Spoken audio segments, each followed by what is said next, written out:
There is a guitar in the corner of your room. You bought it in a burst of total certainty. This was going to be the thing. It has a thin layer of dust on it now.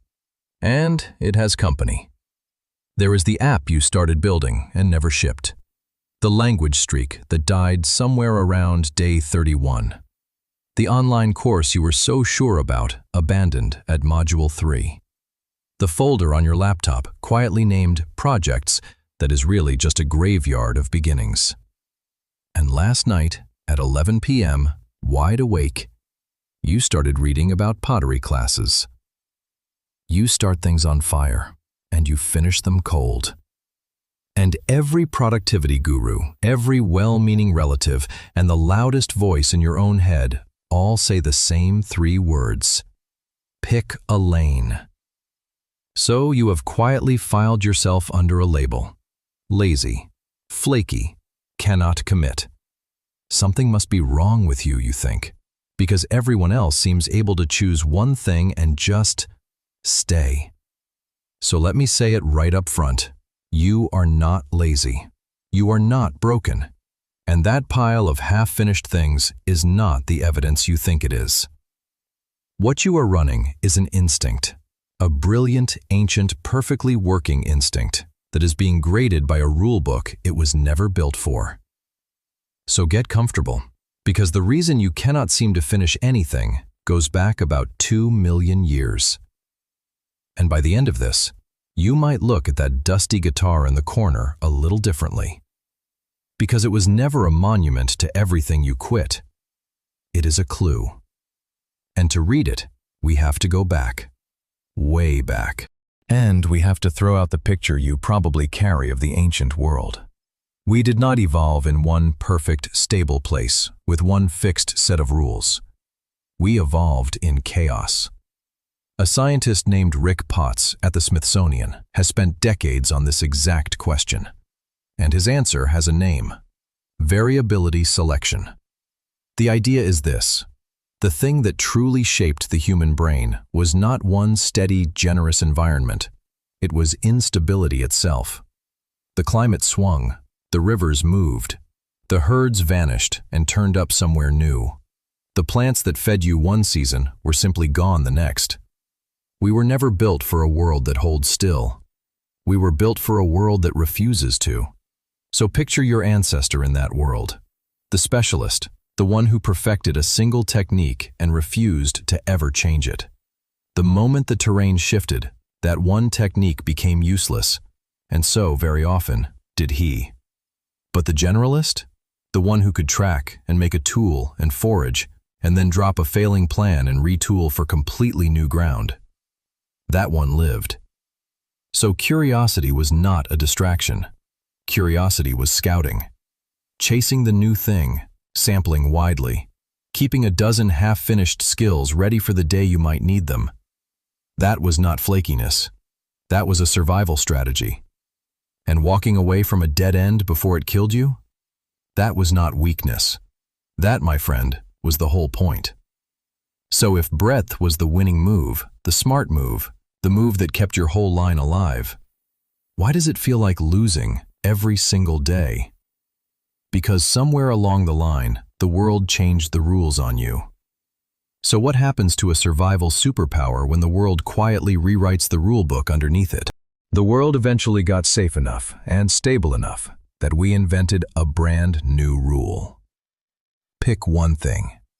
Do your 10,000 hours. Specialists win. And here's the honest part, because I will not sell you a lie. Sometimes that rule is completely right. If you want to be a concert violinist, or a surgeon, or a chess grandmaster, those are what researchers call kind worlds. The rules never change, the feedback is instant, and grinding the same narrow skill for years genuinely does make you great. In a kind world, specializing is the answer. But here is the trap. We took that rule, the one that works beautifully for chess, and we stamped it onto everything.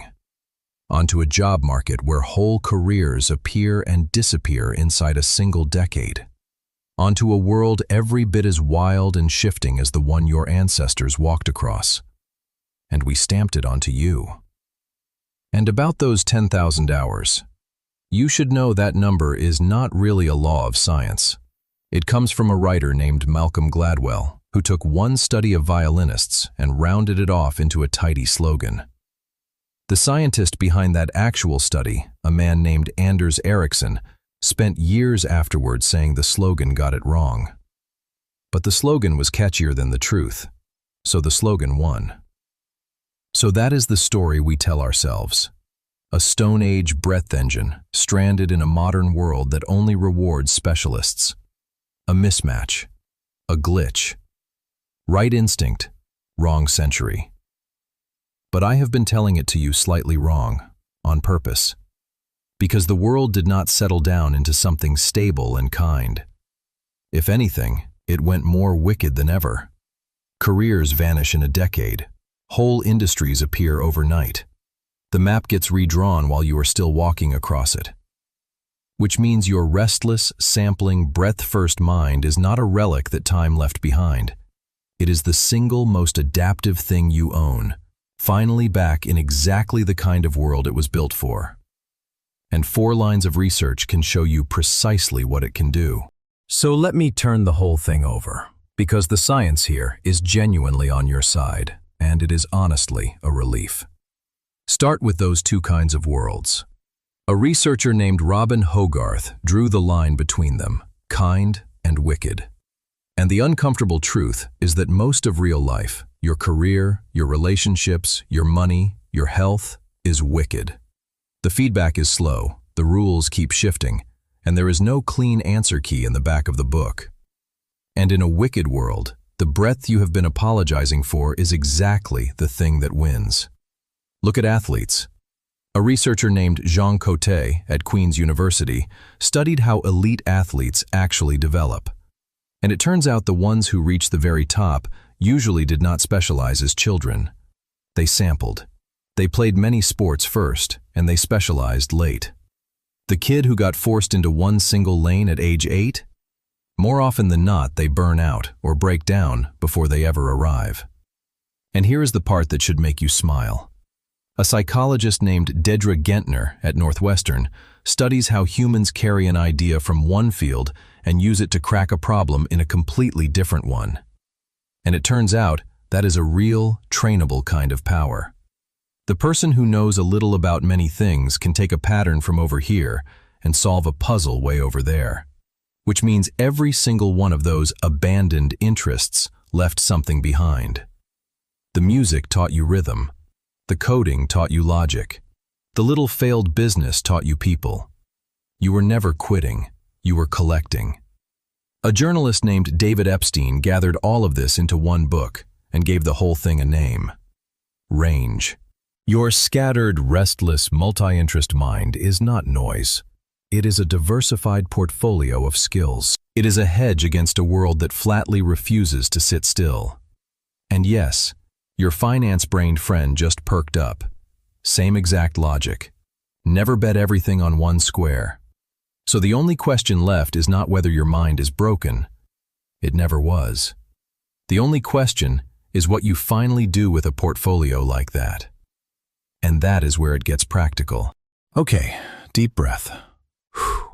Because I am not about to hand you a permission slip to quit everything and call it evolution. So here is the honest version. This is not finishing is for suckers. Some things are absolutely worth the grind. Specialists are not the enemy, and a kind world really does reward the deep, narrow, patient work. And if I cannot finish anything runs deep enough that it is genuinely wrecking your days, that can be worth a real conversation with someone who knows you. Because this is a reframe, not a diagnosis. I am not here to label you. I am here to take a label off. And the reframe is this. The problem was never that you start too many things.